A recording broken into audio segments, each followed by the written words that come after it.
Salut les passionnés. Alors aujourd'hui, je vais vous montrer comment on fabrique les boîtes pour faire votre propre élevage nourricier. Vous allez voir, il n'y a rien de très compliqué. Alors pour le matériel, j'utilise des boîtes du style Jiffy ou Action. Bien sûr, prendre une boîte adaptée à l'espèce que vous allez prendre et au nombre de votre élevage.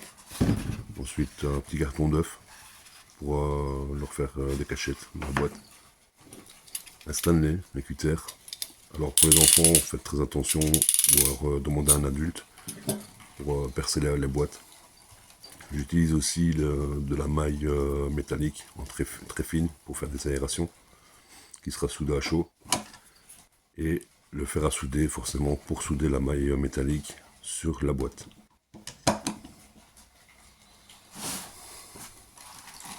Et alors bien sûr le plus important c'est les premières blattes pour commencer votre élevage. Et ici on part sur des dubias pour la démonstration. Alors premièrement, il faut découper un petit rectangle sur la boîte avec le cutter. Donc je répète pour les enfants, demandez à un adulte de vous le faire pour pas vous blesser et risquer d'aller vous couper. A few moments later. Bon alors voilà, maintenant le trou est fait, on va passer à l'étape 2. Donc ce qui consiste à souder la maille métallique sur la boîte.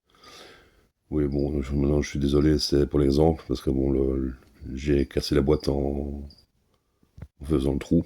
Mais bon, c'est pas grave, moi là, c'est pour l'exemple, parce que moi les miennes sont dans des boîtes bien plus grandes. Donc avec le fer à souder, ben, c'est tout simple. Hein.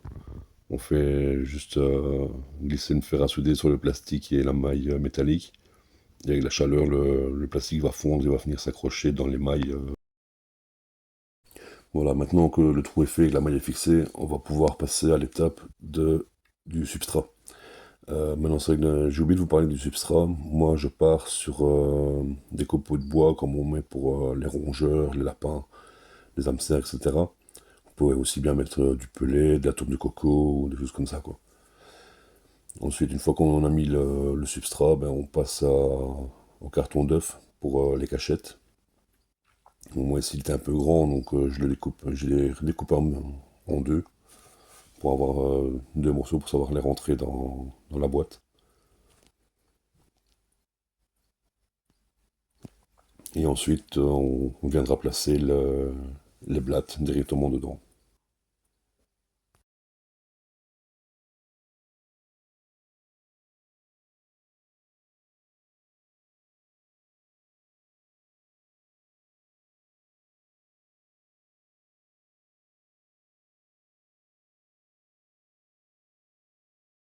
Oui, une chose aussi, c'est surtout pas oublier de les nourrir, parce que sinon votre élevage ne va pas aller très loin forcément. Moi ici, pour nourrir, que ce soit les blattes, les dubia, les red runners, les grillons, moi je leur donne tout ce qui est pommes, kiwi, bananes, courgettes, concombres, tout ce genre de fruits et légumes fort sucrés et avec du jus. Alors si cette vidéo vous a plu, ben, n'hésitez pas à partager, à liker et à vous abonner. Merci beaucoup.